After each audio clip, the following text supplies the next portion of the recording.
Halo teman-teman, aku hari ini mau sharing-sharing aja nih terkait tantangan aku yang 30 hari ubah diri. Apakah udah ada hasilnya? Apakah benar-benar merubah diri aku menjadi yang lebih baik lagi? Sekarang aku spill ya di hari ke-25 ini. Ya, dua buku panduan aku buat journaling sama review buku. Sama yang ini untuk rencana-rencana aku ke depannya kayak gimana. Jadi awal-awal aku mulai konten affiliate pun aku tulis ini semua di sini. Terus sekarang juga aku nulis goals aku di sini, to-do list aku juga di sini. Jadi ini lengkap banget bukuku. Aku ada beberapa aktivitas baru ya guys. Agak lebih sering, terus juga nonton podcast, terus juga nge-review-review buku dari YouTube aja. Emang ada alasan guys buat kayak aku mau tahu tentang buku ini apa aku harus beli ya, tapi aku nggak ada uang. Kalian bisa nonton aja di rumah. Dan itu benar-benar mempengaruhi sudut pandang aku guys di beberapa buku ya. To-do list, aku emang udah lakuin ini lama banget to-do list itu.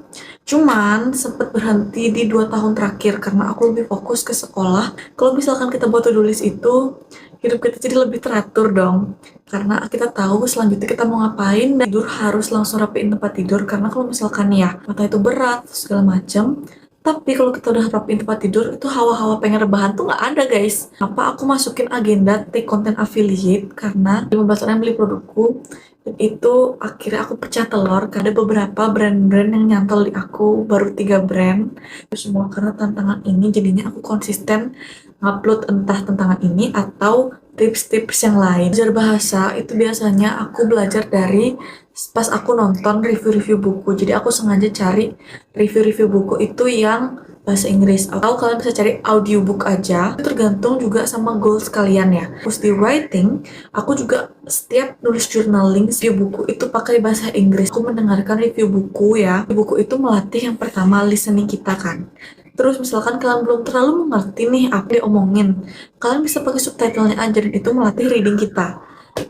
Kalau misalkan kalian journaling sama kalian tulis review buku pakai bahasa Inggris, itu kan udah melatih writing kita kan. Otomatis saat kita mendengarkan sambil menulis, jadi bukan cuma menulis doang, tapi kita sambil memahami, oh gini, gini, gini, gini. Juga dari sisi spiritual ya, soal mungkin aku nggak bisa 3 kali sehari sembahyang, cuma at least banget 1 kali sehari sembahyang. Karena dengan kita meluangkan waktu untuk sembahyang ataupun meditasi, dengan segala kekroditan hari-hari kita ya, kita punya banyak banget tujuan di dunia ini, kita harus rehat sejenak guys. Luangkan waktu hanya 5-10 menit buat menenangkan diri. Gak semua hal di dunia ini tuh harus terburu-buru gitu loh. Lanjut ke bagian olahraga ya, karena tantangan ini aku benar-benar jadi sering banget olahraga dan aku cuma kasih